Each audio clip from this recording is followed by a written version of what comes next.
Hello, hello, fellow crime fighters. Morgan Wright here, CEO and founder of the National Center for Open and Unsolved Cases. It's been busy. I wanted to give you updates before this, but man, we are cranking away, getting things ready.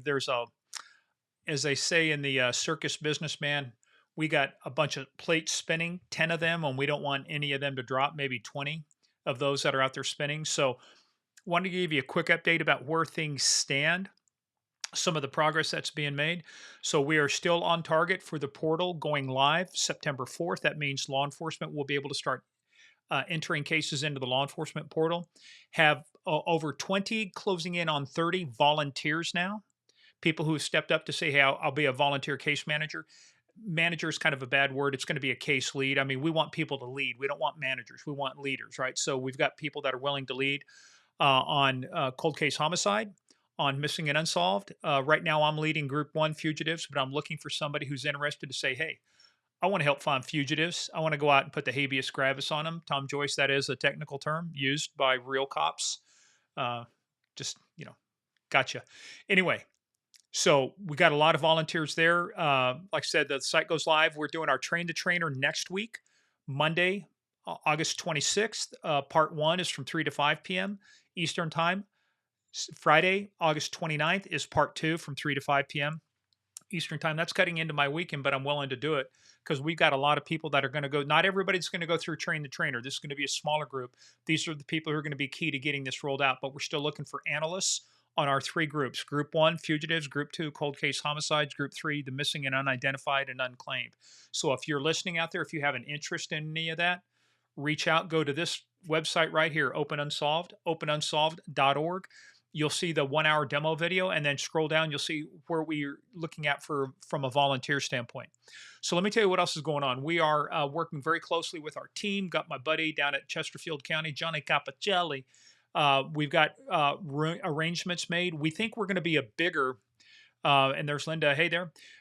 We think it's going to get bigger than what we think. So we actually to be prepared, having a plan A, B, C, and D. Why are there 26 letters in the alphabet? So you can have 26 plans.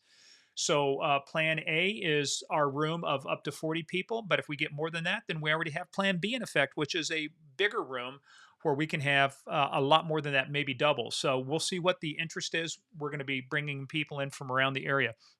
A couple other things too that I want to talk about. So um, the website's looking terrific. Working with Amy from Anchored Design. Amy, for if you guys need anything, anchoreddesign.com. She does great work. So right now, the page you see here at Open Unsolved, that's just a placeholder. That's just a place for us to put information and to put things out there like that. The real website is going to be killer. It's kicker. I'm working on writing all the content right now, which is what I'm supposed to be doing right now. I'm supposed to be taking this keyboard and writing on it, which I will get to as soon as we get done here. So the website is really looking awesome. It's going to be really great because that's going to be our front end. The back end system is still home. So that's going to be a system that's based on Microsoft and Azure and what's called Dynamics. That's going to sit in the background, but the front of it's going to be a very pretty interface. You're going to be able to see featured cases, case of the week, things like that. We'll start doing things like podcast and more videos. So that's the things that we'll do. And yeah, it's the 12th, Linda, always been the 12th. The 4th is the when we go live with the portal, but the 12th is the kickoff. And I'll put more information out about that. So that's going really good. The other thing too is I met with the Whipfly team yesterday for quite a long time. We're working through a lot of stuff. Let me tell you, I'm looking at and actually I can pull up the Jira board right now, and I'm looking at the Jira board, and it's like, oh, things are looking good. The to do, few more things on the to do, but not big stuff. One thing in build, but so many things that have been done already. So that is looking good too from a development standpoint. And like I said, more people volunteering. I just got off the phone with a retired homicide investigator that's up in Cheyenne PD now. He was from Oceanside. He's in Cheyenne PD now. And so we're starting to get interest from coast to coast right now. So that's going to be the challenge. The real challenge is, as I always say, you got to start small, fail small, fix fast. We're going to be starting in Virginia, putting in a lot of Virginia cases. But and I will tell you the names too of our case leads, the people who are going to help lead teams of up to 10. I've interviewed 3 already, gonna interview a 4th tomorrow. We've got a good group of people to start with, so I'll tell you their names. Once we've confirmed everything, I'll put out an announcement. But I'll tell you, I'm excited because everybody I've talked to is committed to this 110%. No, I mean, not just the platform, they were already committed to helping find the missing, helping solve cold cases, all of those different things. So we've got a great group of people that are coming out to do that. So, but I'll tell you, it's been challenging, right? So we do have our first major donor just came through, so we're working through the details on that. Always looking for people. If you know of anybody who's willing to donate stock or give us money, we'll take it. Not proud. Just remember, 100% of all those proceeds right now go into the development and the day-to-day operations of the organization, because we have to be able to pay for our cloud storage and our compute cycles and things like that. So everything's designed to keep the whole website, the whole thing up and running right now. Had a really good conversation with a gentleman. I'm actually doing some things on public or professional speaking. There's a course that I'm working through, and we just had a great talk. And there's some exciting things. Once you start that's the whole thing. Once you start sharing the vision of what it is you're doing, you find so many people out there willing to help you. So we talked about the use of artificial intelligence in order to be able to analyze leads or even analyze patterns of activity. We've got some inroads potentially into a major university in the South that might be able to help us build some of that stuff. So this stuff is just getting bigger. Here's the danger, though. We got to have some wins. And the way you have wins is you got to keep it small. You can't boil the ocean. As they say with people who do startups, you look at an MVP, a minimum viable product. What's the thing that you can build that at a very minimum will do just the bare minimum of what you need to validate what you think where the product fit should be, what the market should do, how it should respond to that. So our thing is let's build this out. We've got it now to what it's a little bit more than I would say an MVP, but it's really robust, but it's able to handle cases, able to make connections, able to send notifications. You're going to be able to see a mapping capability on the law enforcement side. But the danger is if we try and boil the ocean, here's the thing. Let's say that we want 1,000 cases in this before we go live. If I say let's take those 1,000 cases and make sure that they're in Virginia to start with, right? And then we just drive people from Virginia to the site to open up, to create an account and do things like that.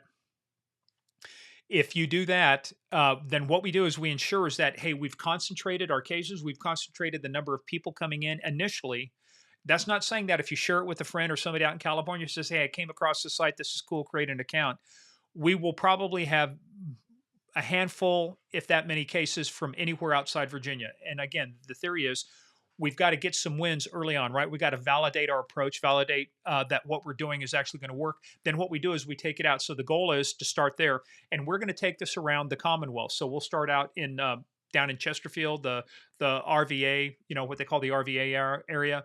Then we're going to go potentially the Tidewater area over by Virginia Beach, Newport News. Then we'll kind of go north central, northern Virginia, somewhere around here, here in Loudoun County. I haven't talked to him yet, but I'm sure I can get the Sheriff Mike Chapman to we could co-host, and bring people in. So the goal is to get this throughout this. And by the way, the Attorney General's office has stepped up big time in the Commonwealth of Virginia. Thank you to Theo Stamos and her team. They're all in. They've already sent the announcement out to all of their major crimes unit people, all of the AGs, getting them. We've already started getting registrations from the AG's office. So appreciate the partnership from the Attorney General's office. That's really going to help us get this information and out there. But what we need though is especially if you know people in Virginia as we launch this thing, is to start getting people in Virginia to say, hey, when we announce the citizen portal, is to get them go there. I'm going to have one thing I'll do is I'll create an email list. So as you go to the brand new website, it'll say, hey, stay tuned. We'll announce, we'll keep you up to date. We'll announce you on what's going on, the status of the cases we're entering, the thing like that. When we're ready to launch the citizen portal, then we'll send out announcements. So we'll do a big blast. We'll do press releases and all that stuff saying, hey, the citizen portal in Virginia is now open. And if we do that, then once we get success here, then it'll be easy as we grow our volunteer base. That's one of the reasons when you go to volunteer, it'll say, what state are you in? As we grow the volunteer base, one of the people I was talking to today, she's going to help on the missing and unidentified side, be a team lead on that side. But as we do that, a lot of people in their own areas, they've already created relationships with law enforcement in their state or in their locality. We want to take advantage of that, and so that you work in your area. So we'll grow Virginia first and maybe Kansas second, because that's where I'm from. You can see that, state trooper. Kansas, best dressed agency in the United States. We won the competition in 1983. Yeah, I know it's been a while ago, but still, there's 50 states. So think about that. It's taken 50 years for any one agency to get better dressed than the Kansas Highway Patrol was. So thank you very much. So we're gonna do that state by state. So it may be Virginia first, Kansas second. It could be Texas, could be Cal. I don't know what it'll be. Right? It's going to depend upon where we have some momentum, where we have interest, and then as we build this out, then we'll start building out more and more. But what you're going to find out is that somebody may register in Cheyenne, Wyoming, which is one of the places I was talking to a gentleman just a little bit ago. They might have. They might used to live out here in Virginia, so they want to sign up because they used to be out here and they want to see what cases they're connected to. Even if you're living in Cheyenne, Wyoming, guess what? You're going to be able to help add information or maybe help solve a case out here in Virginia or a nationwide fugitive. That's the other thing too is we've been going after the top 15, so and the top 10 on the FBI, top 15 on U.S. Marshals. So we'll put a ton of fugitives in there because fugitives could a lot of these could be anywhere, and some of them they just caught another. They caught the fourth person off the FBI top 10 list. Linda Singh, I think her name was. She was wanted for murdering POS. It's a technical term. I won't say it on this, but she murdered her 6-year-old son, I believe it was. They found her in India. So just remember the long on the large, the internet has no concept of distance. We want to shrink the world for these folks that are coming out here. So that's the update. That's the status. Make sure you go to openunsolved.org. If you haven't watched the 1 hour demo, watch the 1 hour demo. Also, if you want to volunteer, there's a registration link below that. Help us out. Either be a case analyst, or if you've got a certain set of skills, not Liam Neeson like certain set of skills, I will find you. No, we're not talking about that. But if you've done this kind of work before, if you volunteered, if you've helped manage things or lead things, certainly want to talk to you on that as well, right? And then let your friends know. If anybody wants to donate, get a hold of us at openunsolved.org, info@openunsolved.org. We'll be glad to share information with them. We'll be sharing our deck that we use for fundraising here shortly as soon as I get it professionally done. Look, I come up with some ideas, but I am not a professional designer, not in any way, shape, other than Tommy Bahama. It's easy with Tommy Bahama because you can mix and match Tommy Bahama. It's like Garanimals for adults. So that all works, right? So anyway, good news. Just wanted to share that information with you. Remember, go to openunsolved.org. Stay tuned. We're going to start putting stuff out there so you can get on an email list. We'll have regular communications. We'll have regular video. Looking at doing a podcast where we'll be talking about the cases that are in our system so that but here's the thing, no matter what case is in our system, it doesn't matter what case brings you into the system, you're going to be looked at to connect to all the cases in the system. If you have a connection with any of them, that's what we're going to be able to do, right? So that's it for today. openunsolved.org. Stay tuned. More good stuff coming later. We'll be launching this stuff, and when we do, we will let you know. So everybody, y'all have a great afternoon, and I will talk to you again soon.